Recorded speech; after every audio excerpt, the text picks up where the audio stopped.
I have mentioned this tool in our last few episodes, but specifically since it was announced at the Google I/O event last month, and that is Google's Flow. This is an AI filmmaking tool, and I think it's setting a new standard for AI video generation. And this is a really fun, basically a gallery of flow generations that you can see here on the screen if you're watching along. They divided into specific channels. There's some other good ones in here. I think one was like cheesy or get very cheese, something like, what was the cheese one? Okay, thank goodness. I had to scroll through and find this cheese channel for you guys, the Mundo Queso as it's called. And you're seeing those videos on the screen right now. This is the one that I had a good chuckle at when I saw it earlier. So this was basically the end result that we had last night as well. I think I used a couple of different shots, but I like this one as well. And it gives you an idea of the capability of this model, of this tool to allow you consistency throughout your generations, at least far more than we've had in the past. Welcome to the AI Marketing Navigator, where we simplify AI marketing to keep you ahead of the curve. Brought to you by Digital Pop, delivering AI marketing automation so your small business thrives. Here's your host, Alex Carlson. What is up, everybody? Welcome to another episode of the AI Marketing Navigator. This is your daily compass in the ever-evolving world of AI marketing. Okay, Navigators, we are back today with an episode that I am super excited to share with all of you. One that I probably had some of the most fun creating and recording out of almost all of our episodes up until this point, which is saying something. Over the course of recording all our episodes, there are a few that 100% stand out, and I think this is definitely going to go down as one of those. This episode is also, once again, one that is a bit overdue. I have mentioned this tool in our last few episodes, but specifically since it was announced at the Google I/O event last month, and that is Google's Flow. This is an AI filmmaking tool, and I think it's setting a new standard for AI video generation. Google is setting standards, I think, all over the place recently. It's basically the combination of all of the generative creative AI tools that Google has made available.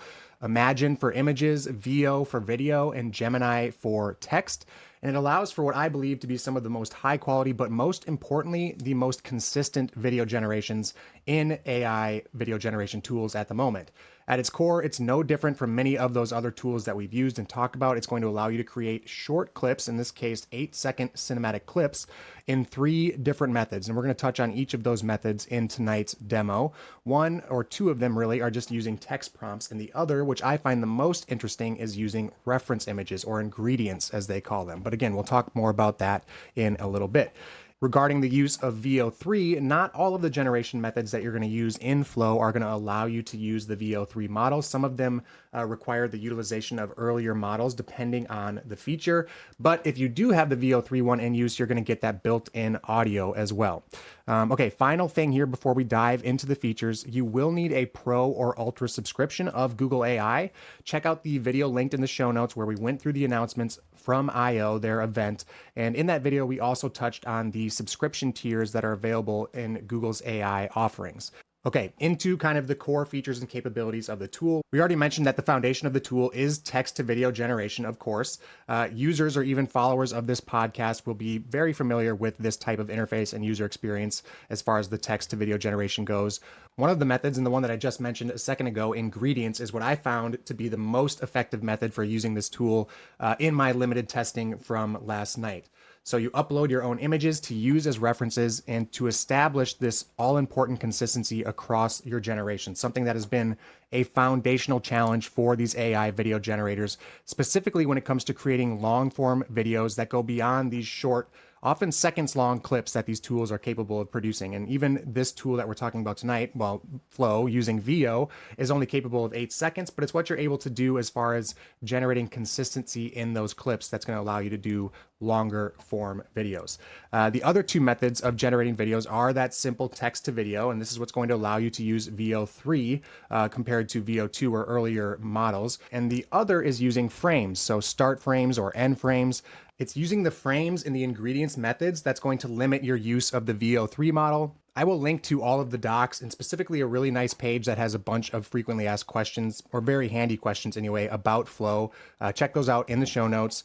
They have a handy little chart also about what capabilities and features allow you to use VO3 and which require you to revert back to previous models. But I think, as you will see in our demos, even the need to go back to previous models does not hurt the end result. Now, don't get me wrong, the quickly cobbled together examples, and particularly the long form examples that we have on tonight's show, are far from perfect, But if you have seen or had any experience with these video generating tools, or if you've seen what we've done with them in the past, you know how difficult consistency is, so you'll understand why we put up with some of the quirks in the implementation, some of the less perfect outputs or results of the outputs. Okay, moving on with our features and our capabilities at the core of the tool. Next is the scene builder, and this is going to be the editor interface that kind of allows you to combine multiple clips and generations so you can chain together sequences with those coherent, consistent elements that you've used or generated using the ingredients.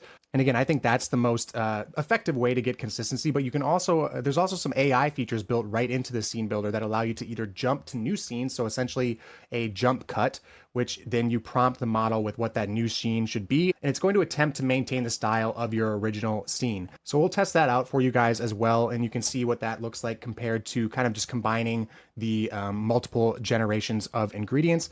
It's very impressive, but I think the ingredients allow for even better consistency. You can also extend the scene, so a similar feature to the jump cut or to the cut, where it's going to use AI to extend a scene or add some seconds to it using the existing scene elements. Oh, and one last thing I wanted to touch on and share was Flow TV, and this is a really fun, basically a gallery of flow generations that you can see here on the screen if you're watching along. This is, they divide it into specific channels, basically the styles. This one is called It's All Yarn. So I think this is a great place to get some inspiration, just to see the capabilities of the tool. So I'll share the link to Flow TV in the show notes as well. I'm just going to scroll through or click through some of these channels for you. Here's the Unnatural channel.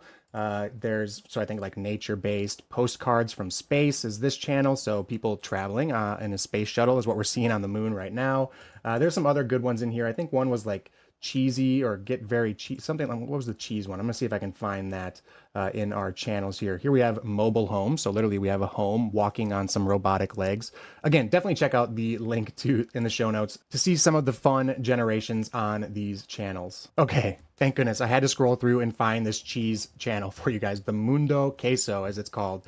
And you're seeing those videos on the screen right now. This is one that I had a good chuckle at when I saw it earlier, so I had to share it as an example. You can also switch to like a grid view so you guys can get an idea of what multiple of these cheese themed videos will look like. Anyway, check out the Flow TV in the labs as well. It's a ton of fun and it can kind of give you some inspiration, or at least, like I said, an idea of what the tool is capable of. Okay, let's go ahead and hop into the tool now, and we'll go through some of what we created, some of the features, how you can use the tool, but we'll also then talk about what this all means for marketing, of course, before we wrap up. So things that we frequently talk about and that listeners of the show have heard before in various different versions or contexts, essentially just how crazy the democratization of content creation has become and what that means for the future of marketing. Anyway, so here we are looking at Flow, my little Flow interface. Anyway, again, you need to log into an AI Pro or Ultra subscription to get this. The user interface is broken up into projects. Here we have the project from yesterday that I worked on.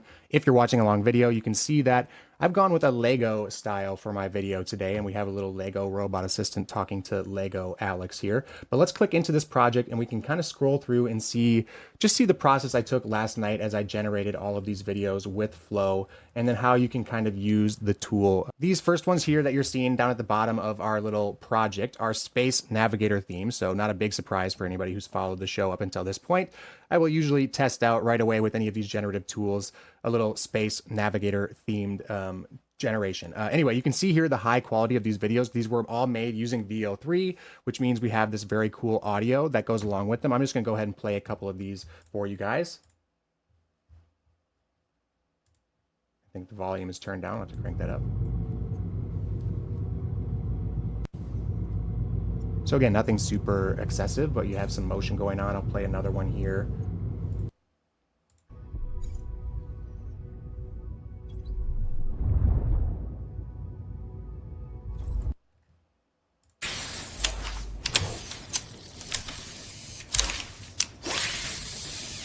So that's a good one as far as the motion and the sounds and stuff like that. That's a good example. Probably the one I would choose out of these generations to use. And again, these were used just text to video generation. Right here, you're seeing the little text box at the bottom of the screen. You can see the prompt that we used, an AI marketing navigator flying their spaceship at the helm of the controls. Pretty traditional settings when it comes to these generations. You select the number of outputs you want and the model that you want to use. Again, if you want the experimental audio, you're going to have to use VO3. here where it says text to video, you can see you can switch the method, frames to video, ingredients to video, and we'll touch on those in a second here, at least ingredients to video for sure, because that's the one that I think is the most effective. But moving on, the next idea that I kind of started to workshop here last night was some sort of simple little video ad for some AI marketing assistant, or at least AI marketing automation. So I asked the VO3 model to generate a little claymation style video for our ad of a little floating robot helper. And I'll just go ahead and play these in the background so you can see what they look like. And I think the results are pretty good. We have this little robot floating around, helping people out in this office space. You can see here that the other ones turned out okay. I think I would probably end up using the first one that we just saw. Here we have a little flying helicopter robot. And what we can do, and what I think I'll show you quickly right now, is how you can try and extend these. So you can add these to a scene, to the scene builder. So I think I'll pause going through the future generations. We'll touch on those in a second and do the demo of the extend and the cut to feature now. So let's grab this first one and let's add it to a scene. Actually, let's use the cool generations, the high quality ones of our space navigator here. Let's add this to a scene. And now you have our, if you're watching along a video, we have this scene builder that we're seeing. Our scene has been added.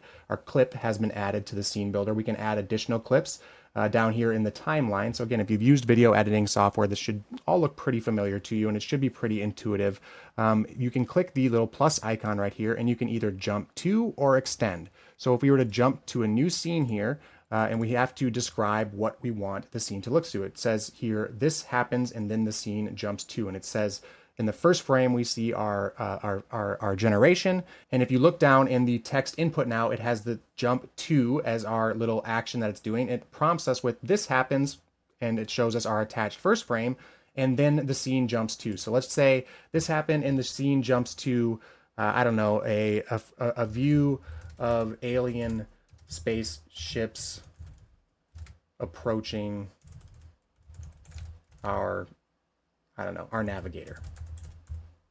So we will see if it jumps to, and we'll see how it maintains the style. Again, I think this is pretty impressive when you'll see the final result, but I think it's even more impressive when we use the ingredients, which we'll see here in a second. So I'm going to wait for this to generate, and we will check it out when it finishes. Okay, and we have our generation. It's a little bit buggy to me right now anyway, because it's not showing the actual quality, or it's not showing the actual frame of the generation. But if we were to kind of cut through and jump ahead towards or into our scene here, we can see that we do have, in fact, this new scene that has been generated. So let's play this and see how it all works out. I'm going to go ahead and play this now.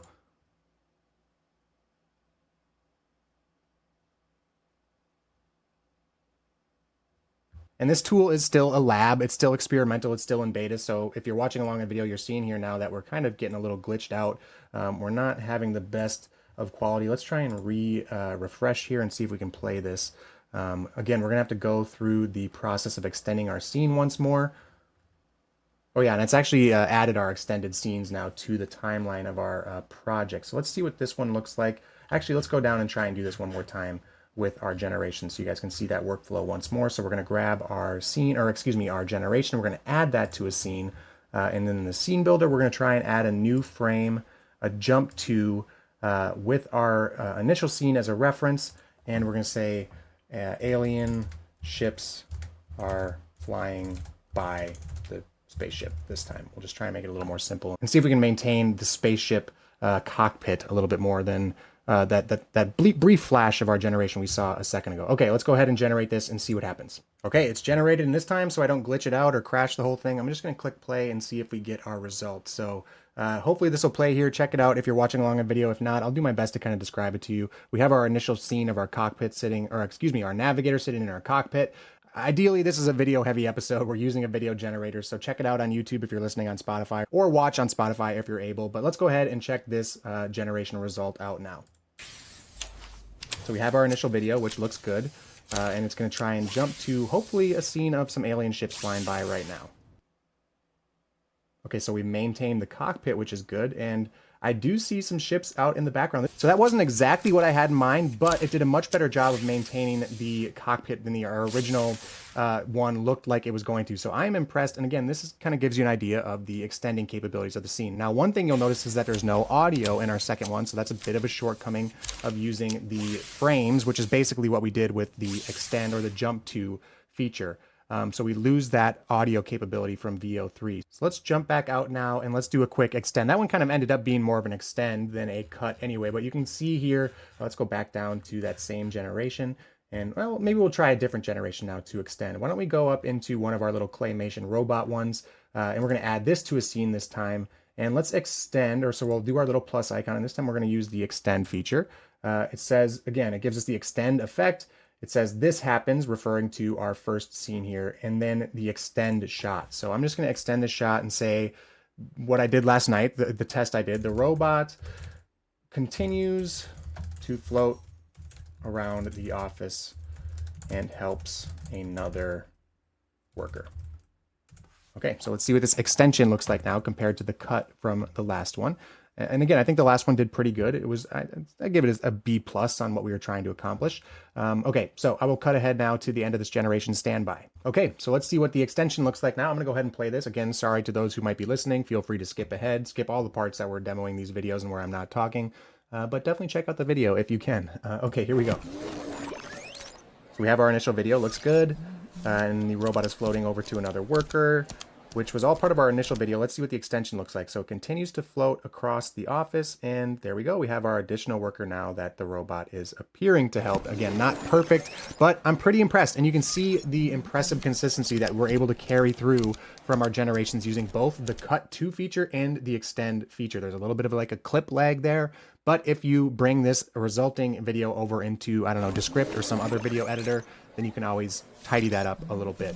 And again, we're losing our sound in our little second clip here, as you're seeing. Okay, let's go back out now to our project, and I'm gonna walk you through exactly what I did as far as using ingredients for our generations. And we'll show you the final result of those generations coming together in more of a long form clip. So I'm gonna scroll down through all of our updated generations from today, and now we're getting into our fun little Lego guy. So I'm gonna reuse this prompt from our first Lego generation so you can see what we did. If you're watching along on video, we're now using the ingredients to video. Basically, I used a little Lego style selfie shot or headshot that we usually have of the office for our thumbnails.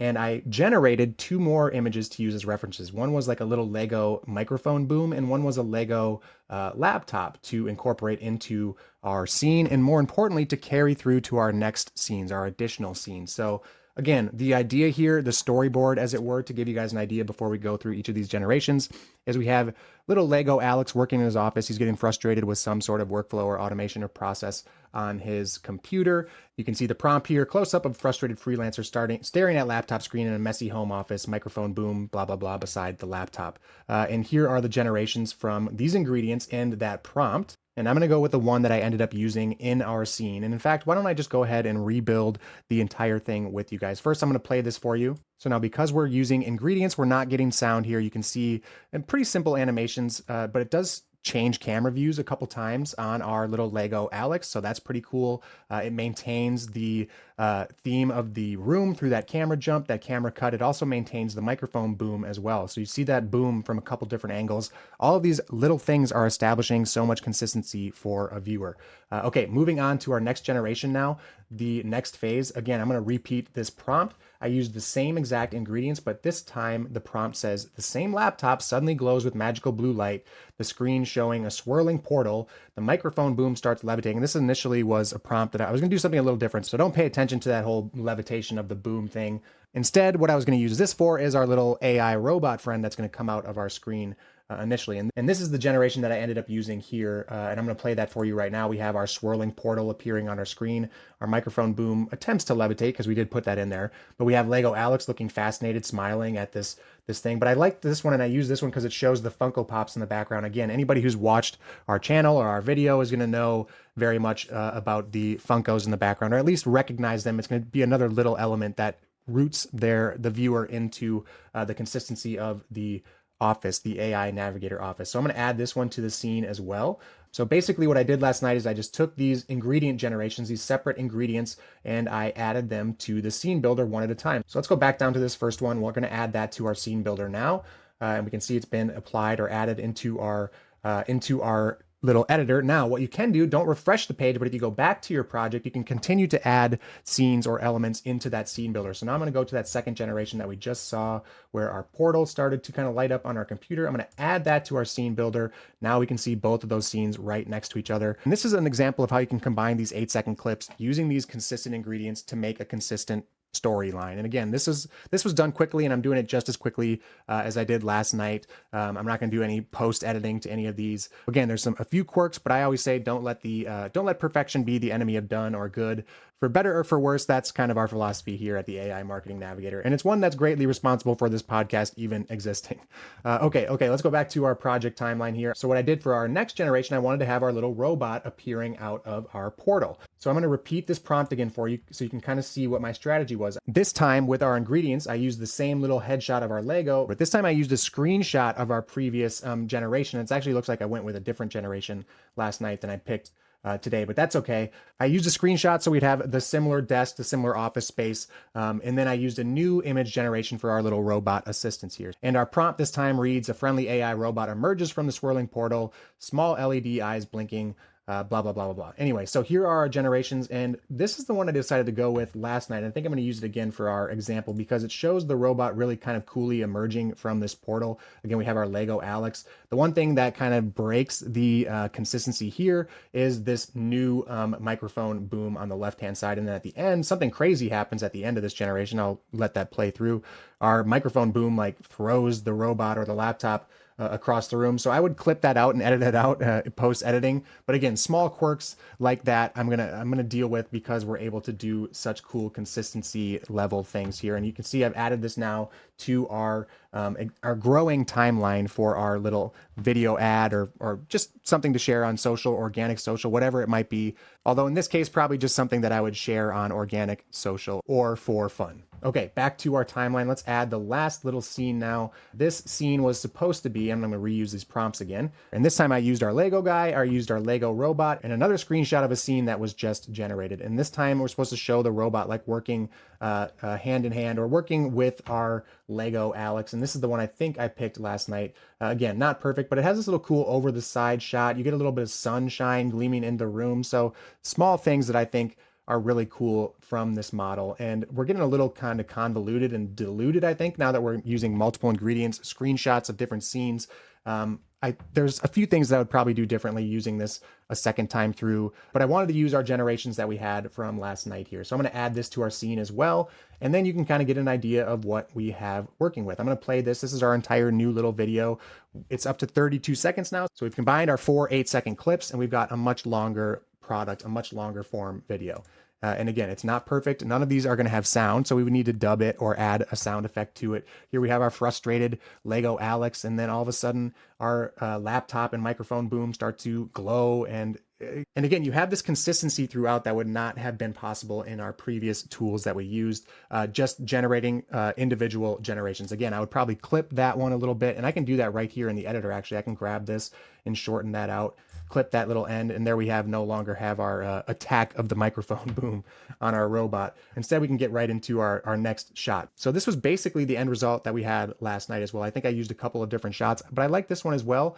And it gives you an idea of the capability of this model, of this tool to allow you consistency throughout your generations, at least far more than we've had in the past. Again, the more times I watch this through, I would tweak a couple things. I'd probably use a couple different scenes. Let me know what you guys think. How would you have combined it? What style would you have used? All that stuff, hit me up in the comments. Okay, now what does this mean for us today as AI marketers and in the future as AI marketers, but more specifically in this case as AI content creators? It's the democratization that's really so crazy now to be able to just prototype and so rapidly A/B test on such a massive scale, to now extend your video generations with the ability to use consistent ingredients, bringing much higher quality levels of video content creation, potentially to small businesses, solo marketers like myself, like many of you listeners out there, I'm sure. Scale this out as it becomes incorporated into more marketing tools, and you start to see the ability and the realization of incredibly personalized digital experiences, whether it's text, video, image, a combination of them, virtual or augmented reality. Flow is just a microcosm of this democratization that we're seeing. And we only see the AI creative arms race continuing to intensify. The playing field continues to level, which I think is a good thing. Definitely scary sometimes, but good. So definitely get in here, test out if you have a pro or ultra subscription, test out Flow. I think the one main takeaway from today's episode is that we are every day flying towards the democratization of storytelling, which is really what marketing is all about at the end of the day. So soon, if you can imagine it, you will be able to create it. Okay, that does it for today's episode. If you enjoyed the show or found it useful in any way, please do me a favor and follow on Spotify or subscribe on your podcast platform of choice. A review on top of that would be even more appreciated. It is by far the most helpful thing you can do for the show. Also, if you are watching on YouTube, make sure to hit that subscribe button and turn on all notifications so you get notified each day when our episode drops. Until then, and as always, thank you so much for joining me, and remember to stay curious, stay consistent, and keep navigating forward. Bye. Thanks for listening to the AI Marketing Navigator. Ready to simplify your own marketing automation? Digital Pop helps make it happen so your small business can scale your marketing fast. Learn more at thedigitalpop.com.